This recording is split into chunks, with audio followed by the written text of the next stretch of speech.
So today I want to sort of do a quick review on the Remington 700 SPS Varminter. This gun has a couple of pros and cons obviously, but I think the pros outweigh the cons. It's a good priced gun, and you can get really good accuracy from it with absolutely no modification. Just out of the box, it's probably the most accurate gun I've ever shot. It's bull-barreled, so it's very heavy. I don't think that would be one of the cons. I wouldn't take it hunting in the woods going after deer. I would use it maybe in a tree stand and just wait patiently for something to come along, but I don't think I'd take it hunting and chasing the deer or whatever game I'm going for. This one is chambered in the 308 round, so it's quite a good round. It's got good stopping power. Basically can take down pretty much anything that you want to hunt. I don't think that round would be very good for sort of getting pelts there, because you'll probably destroy the pelt. But anyway, it's got a flat stock here for stability, and it's very front heavy, so it's extremely stable. Obviously the gun is currently safe.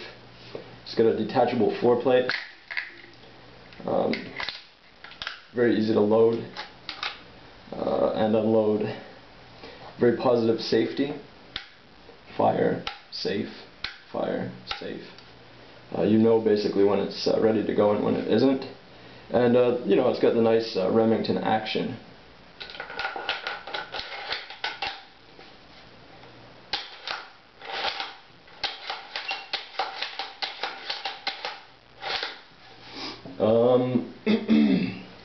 One complaint I had with this gun, especially since it's quite a good gun to take to the range and just shoot some really accurate groupings if you can with it, and you know, it doesn't kick too much because it's pretty heavy.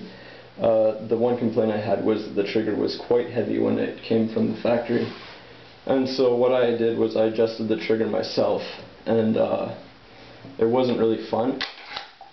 I got a hell of a time adjusting it. I mean, there's 3 different screws that you have to turn in different places, and they all do certain things, and then you have to examine whether the trigger adjustment passes the safety requirements. Like for example, if you put a little bit of pressure on the trigger and press the fire, sometimes the gun will go off because you haven't done it properly.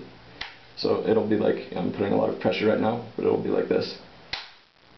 The trigger won't pull, but the pin will go forward. And that's not a good thing. So you have to do a whole bunch of safety tests to make sure that you did the trigger job properly.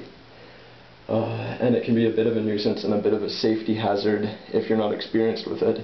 I adjusted the trigger on my Tikka T3, which was very painless, but the trigger adjustment on the Remington was it was a bit of a complicated procedure, and it wasn't that enjoyable, and I don't think I would recommend it to anyone unless they really know what they're doing and they're really confident that they can do it and they're not going to damage the gun, because there's a bunch of stuff you have to peel away, and you can really chip everything and scratch it up and all that. So it's not that awesome when it comes to adjusting the trigger.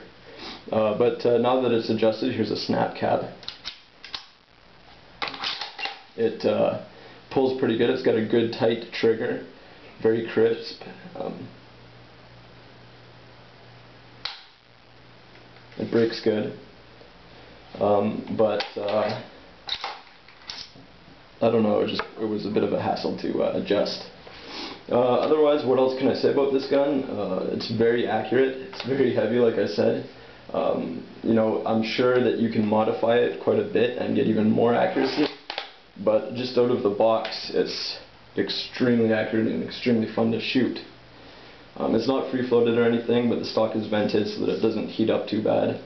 That's the reason I was told that it's vented like that. But the barrel doesn't get hot anyway, because it's so heavy, and you know, you don't shoot. It's not a semi-automatic or anything, so you don't shoot a lot fast. You know. There's an example of sort of a grouping at 50 yards. That's a 3-shot grouping. Well, actually at 50 meters with this gun, just hanging out at the range and sort of taking some easy shots at 50. And then with different ammo, this is a shot at 200 yards, kind of a looser grouping. But then with you know, I guess just tightened it up a bit here with different ammo and just I guess just shooting better, just I guess less shooter error in that case here. Another 3-shot grouping at 200 meters. So it's a very accurate gun, and you know, for basically no adjustment necessary, you can get those results at that distance, and I'm sure it can perform even better if you're a better shot than I am. So I would recommend this gun to anyone that wants to get a nice Remington 700 SPS Varminter. It's affordable, and it's good quality, good value for the money. So that's basically that gun. Hope you enjoyed it.